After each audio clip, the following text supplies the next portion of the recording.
Бокс конкретно помогает быть очень спокойным на работе. Я парень с аула, нету никаких за спиной там крутых дяденек. 2 миллиарда тенге граждан хотим сэкономить и оставить у них. Я вообще готовился на хирурга. Да, мы с другом хотели полететь в Шымкент, и вот так появились цифровые документы. Плюсы госслужбы, что ты что-то можешь сделать, внедрить страновое. 15 тысяч доверенности уже выдало, ни одной жалобы нету.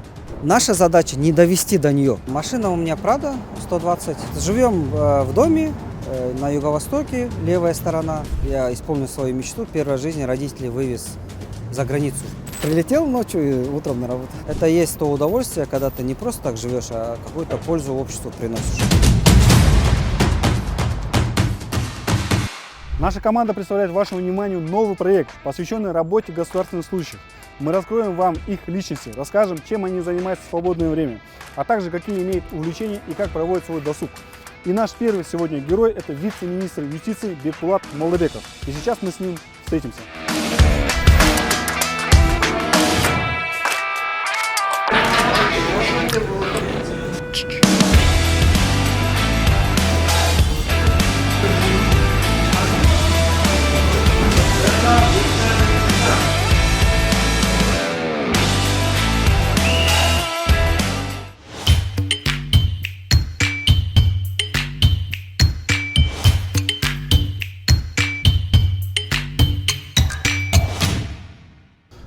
Беке, в первую очередь, Рахмет, что согласились принять участие в этих съемках. Это наш первый проект, пилотный, поэтому мы решили с вас начать и дальше уже проект запустить. Первый вопрос, конечно, интересует, сколько времени вы уже занимаетесь здесь и почему выбрали этот вид спорта, можете рассказать? Боксом я занимаюсь еще со школы. Это отец мне привил эту привычку в этом зале с 2017 года. Я вот очень сильно любил футбол, но так получилось, что отец сказал, что ты должен уметь защищаться, уметь биться, поэтому с детства я занимался боксом, со школы, потом уже в старших классах в универе забросил, когда уже устроился на работу, появилось, скажем так, где-то время, где-то почувствовал, что набираю вес и вернулся к спорту. Не скроем, да, интересует, наверное, такой вопрос. Вы все-таки госслужащий, политический госслужащий, приходите сюда на тренировку, может быть, здесь вам какие-то условия создают отдельная раздевалка, отдельная, не знаю, там, душевая, там, еще что-то, вот в таком плане? Нет, все как обычно. Вот почему даже этот зал, потому что с 2017 года здесь с ребятами уже подружились, уже сколько лет вместе ходим, кто-то уходит на время, кто-то приходит. Я бывало полгода не ходил, бывало там какие-то паузы, потом все равно приходишь к тому, что лучше бокса нет, потому что в фитнес-зале все равно там как-то так мышцы вроде качаются, но эффекта нету. А здесь очень сильное кардио, очень сильно занимаешься, потеешь, поэтому получается держать себя в тонусе. Хорошо. Мы сейчас видели, что вы занимались активно, спарринги у вас были. И вот скажите, может быть, вас там, когда вы бьете, там, меньше бьют вас, как вице-министра, там, может быть, в полсилы, там, бывают же такие, или нет такого, здесь нет. Все по чесноку? Вы как видели, ребята, никто не жалеет, если что-то где-то промахнулся, сразу прилетает. Но при этом здесь нет никакого фанатизма, нет желания кого-то уронить, Да. Все ходят для себя. Но самое большое преимущество в боксе, я считаю, что оно помогает быть стрессоустойчивым.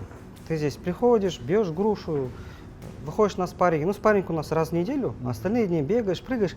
Поэтому бокс конкретно помогает быть очень спокойным на работе. Соответственно, всегда ты можешь спокойно выслушать сотрудника, понять его проблему, никогда там не поддаваться эмоциям. Это такой хороший всплеск эмоций. Вот в первую очередь, почему я его люблю. А не бывает такого желания там на работе, когда что-то не получается, или там какой-нибудь сотрудник, который не слушается, там, встать ему двоечку пробить, там, или еще что-то там? Нет, вот как раз таки бокс, и он и убивает агрессию. Убивает. Почему? Потому что ты раз в неделю здесь боксуешься.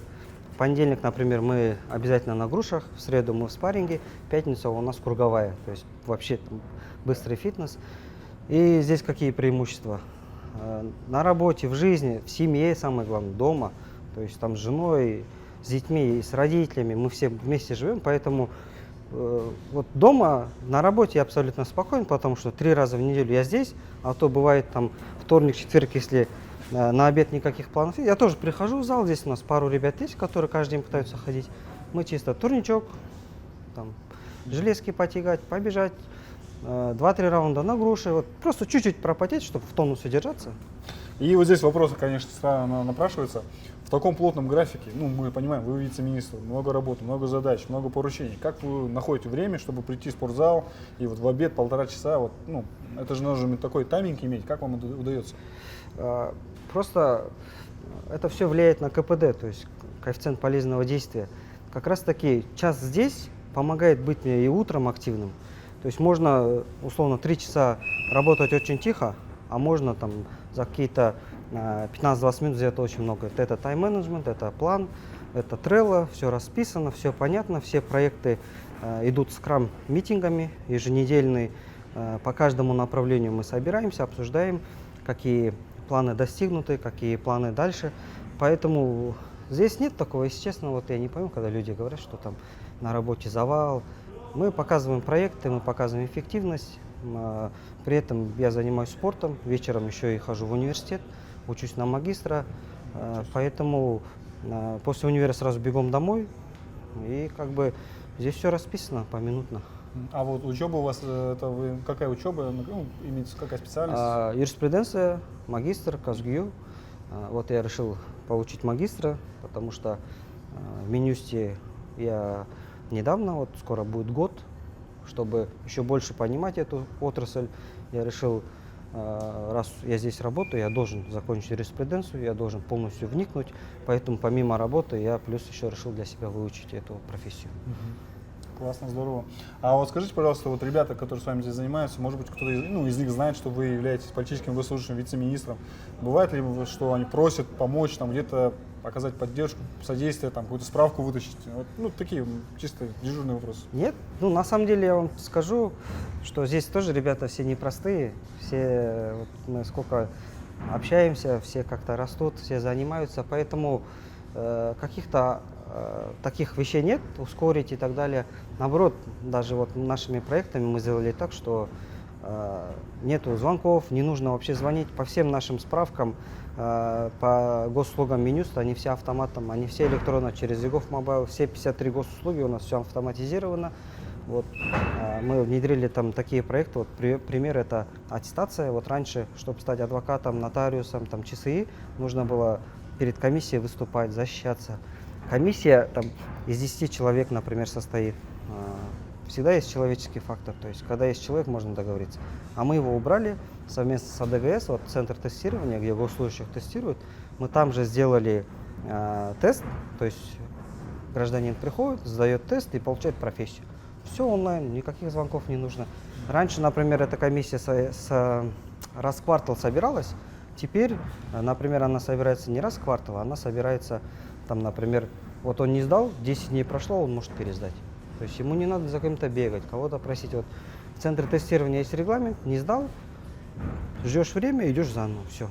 То есть наша задача максимально внедрять такие проекты, чтобы не было вообще человеческого фактора. Я и здесь при всем моем желании помочь не смогу, потому что центр тестирования, он себя этими зарекомендовал, что там нельзя договориться, там камеры, там ты заходишь и там все сдаешь. Здорово. Не будем вас отвлекать от тренировки. Вопрос такой. Кто из великих спортсменов является вашим кумиром? Кому вы прям хотите стать таким, как он? Ну, Мухаммед Али, это вот с детства мы смотрели, Майк Тайсон. Я с детства люблю бокс, мы именно смотрели на спортсменов. Конечно же, и наши чемпионы, и нынешние, и Triple G, конечно, это все. Но это все для тонуса. Главное это заниматься именно карьерой, семьей, а бокс это чисто для здоровья, чисто для себя. Пока мы же не общаемся, просто спускаемся, да?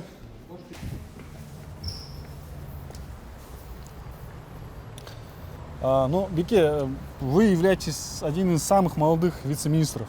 Вам 32 года. Вы, по сути, ровесник независимости. Да. Расскажите, пожалуйста, о себе, где вы учились, кто вы по специальности, ваш карьерный путь, ваша биография. Потому что, я думаю, вы являетесь отличным примером и мотивацией для молодежи. Хотелось бы тогда начать со школы. В школе я учился неплохо, но при этом был активистом, президентом школы, капитаном футбольной команды, занимался тогда боксом уже. Потом поступил в университет. В университете уже параллельно работал, причем работал в хорошей компании, получал хорошие деньги. После этого вот переехал в Астану, начал здесь работать в госслужбе, со специалиста вот вырос до вице-министра. Действительно, вот такая статья тоже вышла, что я являюсь один из молодых вице-министров.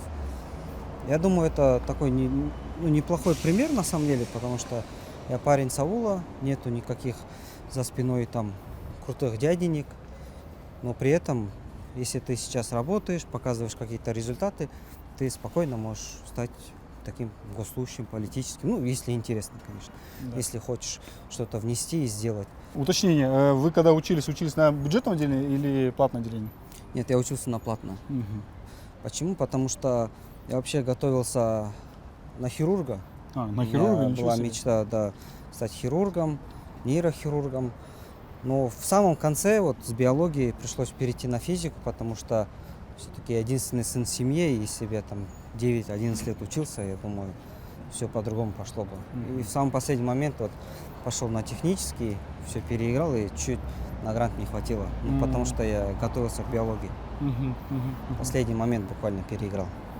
Ну, страна потеряла врача, зато приобрела вице-министра юстиции, который сейчас внедряет такие новые технологии. Давайте сразу перейдем более к работе, может быть. Какие вот услуги, какие вот сервисы вы внедрили вот после того, когда сами столкнулись, ваши родные столкнулись, и вы это успешно смогли внедрить в работе? Первое, такой проект, за который, можно сказать, я горжусь, это цифровые документы. Сейчас вижу, как все пользуются. Историю я эту рассказывал, что мы поехали в Индию, увидели, потом столкнулись с проблемой, не смогли улететь, и вот просто одно к одному пришлось. А вы сами лично прям не смогли улететь? Да, мы с другом хотели полететь в Шымкент на рыбалку, все за 2 месяца запланировали, при этом пришли в аэропорт, друг забыл удостоверение. Просто мы говорим, вот фотография, вот, нет, ни в какую, и мы не улетели, было обидно, все планы не сбылись. После этого, значит, я помню, приехал, тогда вот министр был Аскар Куанышевич Жумагалиев, я к нему зашел, а в Индии тоже мы с ним вместе были. Я тогда сказал: Аскар Куанышевич, давайте сделаем, в чем проблема?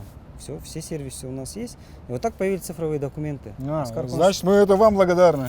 То, что Каспий у нас сейчас Да. есть. А сейчас все пользуются. И каждый раз, когда я вижу, что люди в аэропорту там проходят цифровым документом или в банке показывают, ну просто кайф. Это вот как раз таки плюсы госслужбы, что ты что-то можешь сделать, внедрить страновое. Да. Ну, в чем не мечта? Потом, значит, онлайн-нотариус, это уже вот, будучи в Минюсте, пришел, внедрил этот проект. В ноябре я приступил, буквально в апреле мы уже его сделали. Онлайн-нотариус. Люди, получается, со всего мира могут спокойно по видеозвонку сделать доверенность. Мне много людей писало, кто-то там, один из первых был наш гражданин где-то в Иране на корабле. Вот ему нужно было из-за этого в страну лететь обратно. Он говорит, вы мне просто уйму денег сэкономили. Кто в Америке, там, наше посольство там, в соседнем штате, может быть. Вот ему, чтобы без доверенности, нужно было лететь в соседний штат или ехать. А теперь он онлайн зашел. Да и здесь, даже вот по статистике мы смотрим, 15 тысяч доверенности уже выдало, ни одной жалобы нету. То есть к проекту это, я вам как айтишник могу сказать, большая редкость, чтобы внедряешь проект и на него не жалуются. Обычно первым блин-комом какие-то проблемы ты это исправляешь, и в конце выходит проект. А здесь так получилось, что вообще жалоб нет, одни плюсы. Я сам воспользовался этой услугой, очень работает, очень классно. Мне тоже нужно было сделать доверенность, я не знал, как это сделать. Зашел очень быстро, очень классно. Написал пост в Фейсбуке об этом, и один из комментариев, который оставил пользователь, как бороться с какими-то подложными, ну как вот, чтобы не обмануть, вот чтобы не переписали квартиру, грубо говоря, вот как это защита работает? Смотрите, вот, например, все банковские приложения, мы свои деньги доверяем биометрии. Ты заходишь через Face, подписываешь и переводишь деньги. У нас такая же технология. GovMobile, без лица вместо тебя никто зайти не сможет. Это все крупные мировые банки, все привязано к биометрии. Даже живой нотариус, он, например, не сможет отличить близнеца или очень похожего человека. А биометрию ты так не обманешь. Да. То есть, поэтому мы и доверяем. Уже давным-давно финансы там 2-3 года как в биометрию, поэтому мы уверенно внедрили проект, и никаких жалоб нет. Сейчас вот у нас есть такой проект, мы уже подготовили, робот. Робот вместо ЧСИ. Часы это у нас... Частные судебные исполнители. Мгм. 25% от штрафа, адом штрафа, то есть от камер, сергеков. Если вы вовремя не оплатили, гражданину приходит вот этот штраф, его блокируют ему все счета. После этого, значит, он оплачивает штраф и оплачивает 25% от штрафа плюсом часы за его услугу, за Да. то, что он его оштрафовал. Мы сделали робота, который это будет делать автоматом и при этом не брать с гражданина деньги, то есть 0 тенге. При этом вот мы сделали дополнительную смс. Вот 50 дней прошло, сейчас, например, 50 дней проходит, сразу же возбуждается производство. Мы еще раз отправляем смс. Уважаемый гражданин, вы забыли оплатить штраф, пожалуйста, оплатите, чтобы мы до робота не доводили. Если все-таки человек игнорирует вторую смс, тогда робот уже блокирует и автоматом, когда гражданин оплатил, разблокирует. Сразу же, не надо больше искать сотрудника ЧСИ. То есть мы здесь какие проблемы решили? Первое, это многие граждане иногда не могли дозвониться, найти ЧСИ, звонили в меню, спрашивали другие контакты и так далее. Второе, мы посчитали, что примерно 8 миллиардов тенге уходят на штрафы, из них 2 миллиарда чистыми наши граждане платят сотрудникам ЧСИ. То есть мы 2 миллиарда бюджета хотим, 2 миллиарда тенге граждан хотим сэкономить и оставить у них. Туда пойдем? А этот... Starbucks захотели, нет? Так же, он там же находится, вон. Да? Да, да. Просто нам там могут запретить. Давайте робот. Это робот не такой классический робот, как мы представляем. Это Нет. какой-то алгоритм, да? Как Это, да, мы его просто так называем, робот. На самом деле это просто программа. Вот у нас есть большая система ISOIP, где Да. все работают сотрудники ЧСИ. Это просто там алгоритм, который будет вместо сотрудника вбивать данные и блокировать счет. Мгм. Но это самая крайняя мера. Наша задача не довести до нее. То есть мы хотим до вот этой блокировки еще раз направить смс-ку. То есть сейчас этой смс-ки нет. Мгм. Сказать: уважаемый гражданин, вы не оплатили, пожалуйста, оплатите, чтобы вас не заблокировали. А сейчас нету шанса. Ну, условно, мы же живем в такое время, совещание, беготня. Ты можешь Да. просто смс-ку не увидеть. Да. А когда тебе вторая смс-ка приходит, что тебя сейчас заблокируют, пожалуйста, оплати, тогда, я думаю, граждане обратят внимание, оплатят и даже до вот этого производства не дойдет.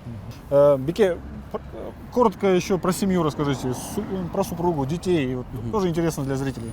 Да, я единственный сын в семье. У нас с детства очень дружная такая семья. Сейчас мы все живем в такой большой компанией. Родители, жена, 3 детей. Трое детей, да? Да, все мы переехали. Вот родители до этого жили в Таразе. Мгм. Сейчас все здесь. Вот, живем. Мгм. Большой Деткам сколько лет? Сколько мы Ну, старшим, младшим, Они средним? маленькие. Старшей дочке 4 года, Амелия. Потом сыну 3 года и дочке сейчас 1,5. Погодки они. Здорово. Супруга чем занимается? На декрете? Супруга на декрете, она не успевает. То есть она с декрета в декрет. Вот То есть буквально. все семейные дела на ней? Ну, Да, там тоже дел хватает. Всем обед, всем ужин. да. Поэтому детей с садика забрать, после чего всех накормить. Мгм. Поэтому там у нее сейчас работы хватает, пока третья как минимум в садик не пойдет. Бике, как проводите время с детьми? Куда ходите? Как часто ходите? Вот здесь, кстати, такая... Родители мне привели эту привычку. Мы Мгм. раньше каждые выходные обязательно родители нас куда-то возили. Да. То есть очень дружная у нас семья в этом плане. Родители всегда обращали внимание на это. Поэтому мы тоже, я стараюсь каждые выходные куда-то ходить. Мгм. Куда-то ходить, что-то делать, Мгм. игровые парки и так Да, далее. я просто подписан на вас в Инстаграме, вижу, вы делитесь, как вы проводите время с детьми. И я удивляюсь, будучи вице-министром, будучи такая ответственная должность, такое министерство, вы находите время обязательно, помимо спорта, еще уделить время детям, семье, родным, близким. Да, сейчас единственное, вот в университет поступил, выхожу в 10, пока доезжаю 10:30, там буквально полчаса-час остается, чтобы пообщаться. И очень стремлюсь домой быстро, потому что, честно говоря, боюсь упустить момент. Да, вот пока маленький, да. Пока маленький, и очень сильно по ним скучаю всегда. Поэтому Хорошо. каждый день хочу с ними Здорово. пообщаться. И... Я предлагаю кофе попить, посидеть, поговорить Да? еще, продолжить. Можно взять прямо сюда? да, Может здесь, да, может? Ну, Беке, продолжение нашего разговора, интервью. Конечно, вы госслужащий, вы политический служащий, да? Всех интересует ваши, так сказать, активы, ваша недвижимость там. Все думают, что госслужащие живут в хоромах, там, особняках. Расскажите, пожалуйста, про вот эту часть, про где вы живете, какая у вас недвижимость, машина, вот эти моменты такие. Машина у меня Prado 120. Уже на протяжении 4 или 5 лет на ней езжу. Toyota. Хорошая машина. Одна машина на одну семью? Ну, это моя. Да. У отца есть машина. У нас дома 4 человека, кто водит. Мама с папой на одной, мы сестренка на одной. Сейчас вот у меня есть служебная, поэтому сестренка полностью на моей машине есть, уже можно сказать, ее машина. Вот, живем в доме на юго-востоке, левая сторона. Где-то 3 года назад, 3,5 года назад мы переехали. Тогда вот это именно левая сторона, где не было ничего, ни асфальта, ни газа, ничего не было.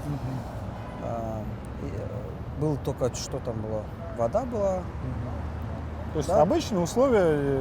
Да, обычно нет, как? дом, то есть мы живем в доме, после этого как бы сейчас там уже сделали левую сторону, появился асфальт, появился газ, все классно.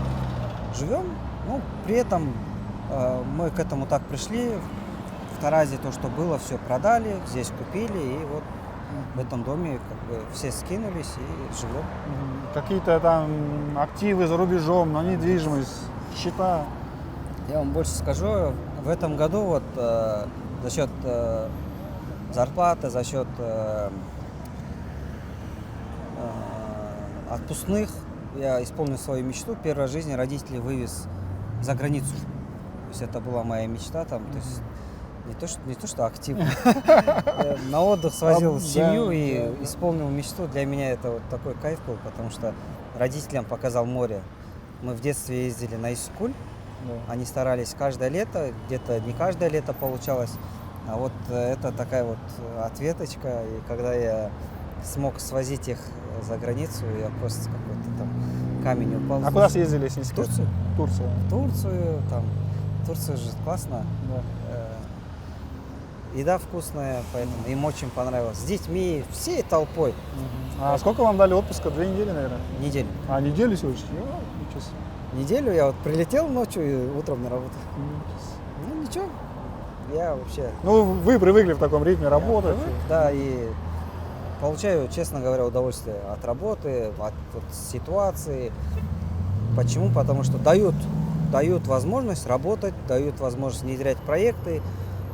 И когда вот то, что я говорил, какие-то проекты получаются, там пользу приносят, это вот. Ну, какой проект, да, давайте расскажите, какой-то принес пользу, который ощутимый, вот, который все могут почувствовать. Да, вот то, что мы говорили, цифровые документы, Да. нотариус, и вот сейчас внедряем робота. Как робот внедрится, это условно 2 миллиарда тенге мы будем экономить гражданам. Соответственно, как я для себя понимаю, это есть то удовольствие, когда ты не просто так живешь, а какую-то пользу обществу приносишь. Ну, мы, в принципе, Нуртай, все, вот теперь блиц остался. Или еще поговорить? Дети у меня ходят в садик, в частный садик. Как раз таки вот есть, оказывается, программа, где половину ты платишь, половину платят государство. Да. Вот возле дома, там возле парка Джируих, обычный садик. 2 детей туда ходят, все классно, все нравится. Утром отвозим, вечером привозим, играются. Внутри, вот прям в частном доме они сделали. Ну, обычный садик, без никаких Нет, наводов. обычный садик. Я вот стою в очереди, у нас же есть для госслужащих садик, но Да. что-то жду и как бы не дождусь. Надеюсь, очереди электронные? Да, конечно. Беке, ну, мы знаем сейчас большой вопрос за аккредитованность граждан, там, вот этот момент там обсуждается, есть разные льготы, естественно, государства. У вице-министра есть кредиты, есть ли рассрочки вообще, ну, приходится ли такими? Все равно не хватает. Зарплаты хорошие, да, но при этом у меня сейчас в рассрочку я взял беговую дорожку, чтобы родители бегали Да. дома, хотя бы ходили. Ну и потребительские в основном кредиты. Что-то берешь, что-то закрываешь, постоянно это жизнь. И как бы без этого никуда. Сейчас есть рассрочки на машины, вот тоже, думаю, может посмотреть. Потому что вот машина все-таки 120 Китайские машины не рассматриваете? рассматриваю, очень нравится, потому что все-таки хочется что-нибудь такое Технологичные. технологичное, да. Да. А вот старенькие Тойоты уже можно чуть-чуть добавить, там, оказывается, год-два сейчас рассрочки есть, на зарплату отдавать, но при этом на таком чем-нибудь технологическом поездить. Хорошо. И в завершение небольшой блиц, такое коротко вопросы, коротко ответы, чтобы людям иметь общее понимание о вас. Скажите, пожалуйста, какого времени вы занимаете пост вице-министра? Почти год. Какая ваша основная работа, за что вы отвечаете конкретно в Министерстве юстиции? За цифровизацию юстиции. Что удалось сделать такого, что отразится на жизни обычных граждан и за проект, которым вы гордитесь? Горжусь нотариусом, онлайн-видеозвонок, горжусь аттестацией, то есть не нужно больше куда-то идти в случае нотариуса, не нужно сдавать экзамен людям, а онлайн в случае аттестации. И завершающий вопрос, кто из политических деятелей является вашим кумиром, кто является для вас объектом для подражания? Касым-Жомарт Кемелевич. Ну и почему? Потому что меритократия, как раз таки он показал, что простые ребята, если доказывают, могут расти, и за это, и в принципе, то, что в стране происходит, какие плюсы, какие новшества, это все видя, и человек, который вдохновляет, я бы сказал. Спасибо большое. Спасибо.